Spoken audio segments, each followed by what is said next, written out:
Now, this podcast is all about sustainable beauty and indie beauty. And in the conversations I have with many indie beauty founders, we often talk a lot about the fear of failure and how they tackled big challenges. But one thing we rarely talk about is the fear of success. And last week here on the podcast, I interviewed Chinelo Jadozi of Bolden Skincare. And she and her sister-in-law Ndidi have built an extraordinary brand, one that's now stocked in over 1,000 Walmart stores. And when I asked Chinelo how that happened, her answer was disarmingly simple. She said, well, they found us on social media.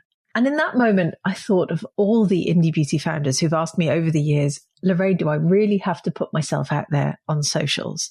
And this question is rooted in something deeper, not just a resistance to technology or trends, but a genuine fear. And that's what I want to explore in today's episode for the indie beauty sector. Why, for some founders, success feels scarier than failure. Hi, it's Lorraine Dallmeier, chartered environmentalist, biologist, and CEO of the award-winning online organic cosmetic formulation school, Formula Botanica. I host the Green Beauty Conversations podcast, which has had well over 1 million global downloads, and these are my Green Beauty opinions, where I share my takeaways from last week's episode and challenge you to think differently about the beauty industry.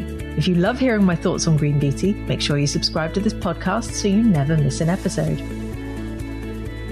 So this idea of success feeling scarier than failure also came up recently in a conversation that I was having with our student experience coordinator here at Formula Botanica. And she was telling me about a student who started a soap business, and when it began doing well, she shut it down.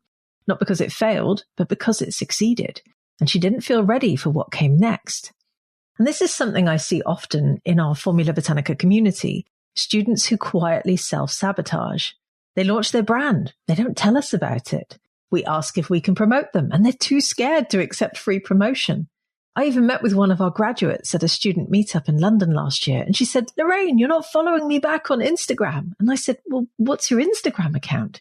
And she mentioned her brand name. And I said, wait, what? You launched your brand? When? And she told me all about it. And I obviously congratulated her. I was thrilled for her.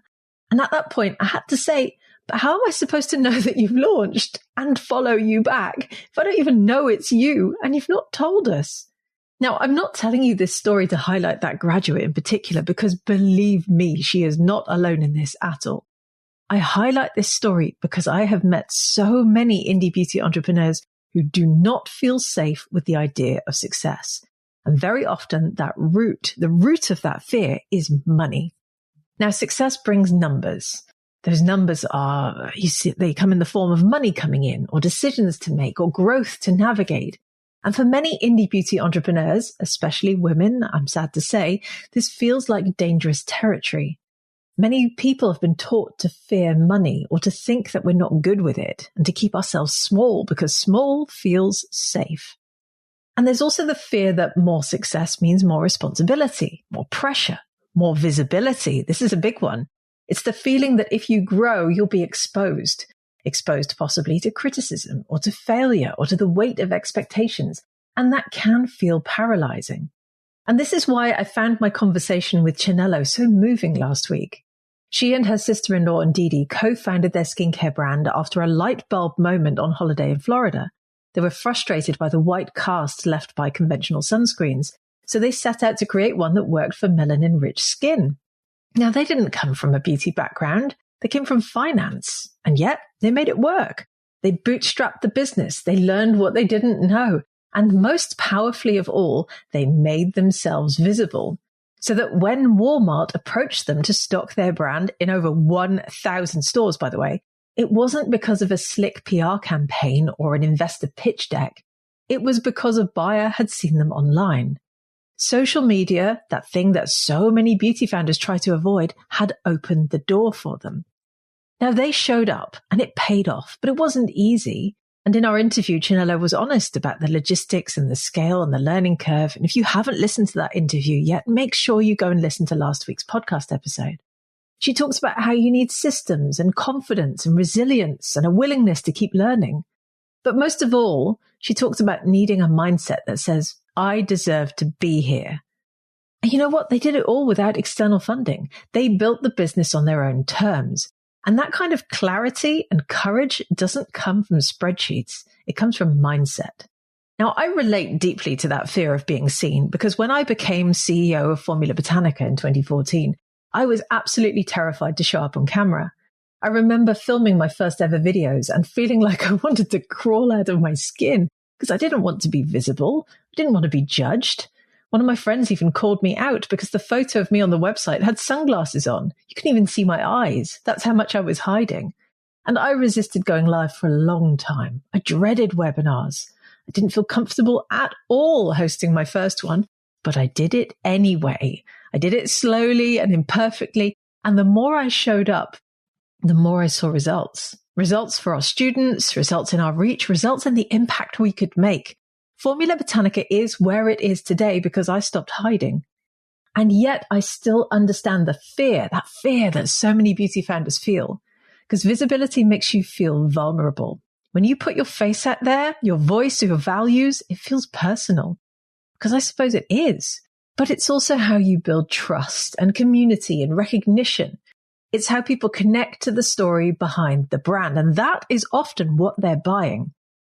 So here's what I've learned. You cannot separate visibility from money mindset. If you're afraid to be seen, you're going to struggle to sell. If you don't believe in your right to earn, you'll resist growth. And if you don't feel safe holding success, then you will always find ways to drop it. We need to create space in indie beauty for founders to rewrite that script, to say, I can handle this. I can learn the numbers. I can set boundaries around my growth. I can be visible in my own way. Success doesn't have to mean stress. Money doesn't have to mean overwhelm. And visibility doesn't have to mean becoming someone that you're not. It just means being willing to show up for yourself, your business, and the people who need what you offer. Because if you don't show up, how will they ever find you?